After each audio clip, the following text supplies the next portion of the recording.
पत्नियों के और बीवियों के मामले कम हो गए थे कि अब बेटियों ने भी काम करना शुरू कर दिया।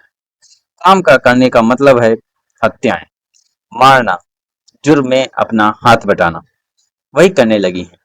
हाँ, अब तक आप सुनते आ रहे थे कि पति कैसे मारा गया, किसने मारा, कैसे प्रेमी के साथ मिलके मारा, कोई किले के ऊपर से धक्का देकर मारा गया, कोई पहाड़ी के ऊपर से धक्का देकर मारा गया, तो किसी को काटा गया और ड्रम में भर दिया गया, किसी को करंट लगा के मारा गया, तो किसी को मिक्सी में पीस कर नाले में फेंक दिया गया, तो किसी का गला काट कर उसे बाहर फेंक दिया गया, किसी को मार कर बाथरूम के नीचे दबा दिया गया।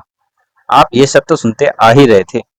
लेकिन इसी बीच कुछ लड़कियों के भी मामले सामने आए हैं जिन्होंने अपने ही माता पिता को मारने की कोशिश की और मार दिया। उनमें से पहला केस है बेंगलुरु केस, जिसमें एक लड़की होती है जिसका नाम होता है श्वेता।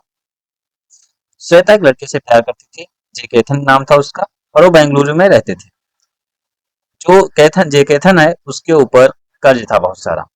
तो बेटी क्या करती है, पिताजी से धोखे से साइन लेती है और वो कर्ज जो है वो अपने पिता के अकाउंट पे लेकर फिर वो चली जाती है बैंक में और वहां से लोन लेकर वो जे केतन को दे देती है।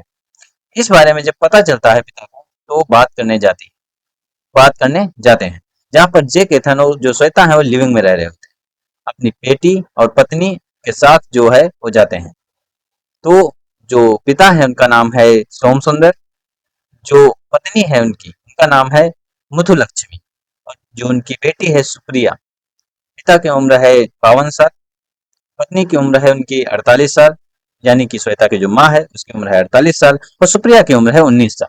ये लोग जाते हैं और वहां पर उनकी बेटी और जो उनका उसका बॉयफ्रेंड है वो मिलकर उन्हें मार देते हैं। सबसे पहले माँ और बेटी मारी जाती है, उसके बाद पिता मारा जाता है।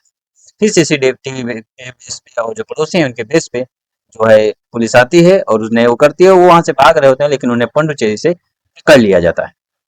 ये हुआ पहला केस।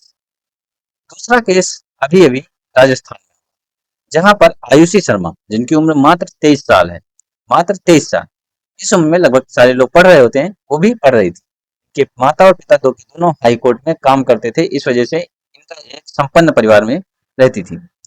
इन्होंने 7 लाख की सुपारी दी मारने के लिए, ठीक है, अपनी माँ को, क्योंकि वो चाहती थी उनकी माँ मर जाए और जो कंपनसेटरी जॉब मिलती है, मतलब जो अनुकंपा नौकरी होती है, ठीक है, जब कोई भी सरकारी नौकरी जो पेरेंट्स हैं वो डेड हो जाते हैं तो बच्चों को नौकरी मिल जाती है, उसी के अंतर्गत वो नौकरी लेना चाह रही थी। इसी और साथ में पैसे जो उनकी धन संपत्ति है वो लेना चाह रही थी, इसीलिए उसने ऐसा प्लान किया। इसमें साथ दिया उसका उसके चाचा, ताऊ और उसके जो बेटे हैं, उन लोगों ने उसका साथ दिया। जब मतलब उसकी माँ को कार से टक्कर मारा गया, क्योंकि उसने सुपारी दी थी तो उसको जब टक्कर मारा गया तो वो मर गई। इस बात पर जब वो उन लोगों को शक हुआ, उसके जो मामा है, मतलब जो आयुषी की माँ है उनके जो मामा हैं, उनकी माँ का नाम निर्जा शर्मा है। तो मामा को जब सब शक हुआ तो उन्होंने पुलिस से बताया और पुलिस ने क्या की, जांच की। जांच में उन्हें मिला कि हाँ, जो आयुषी है उन्होंने क्या किया है, एक सुपारी देकर फिर अपनी माँ को मरवाया है। तो मेरा पूछना बस इतना सा है, एक क्वेश्चन है, पत्नियों के मामले तो आ ही रहे थे लेकिन अब बेटियों ने भी बढ़ चढ़ कर हिस्सा लेना क्यों शुरू कर दिया है? अब शायद देश तरक्की कर रहा है, बहुत अच्छी चल तरक्की कर रहा है।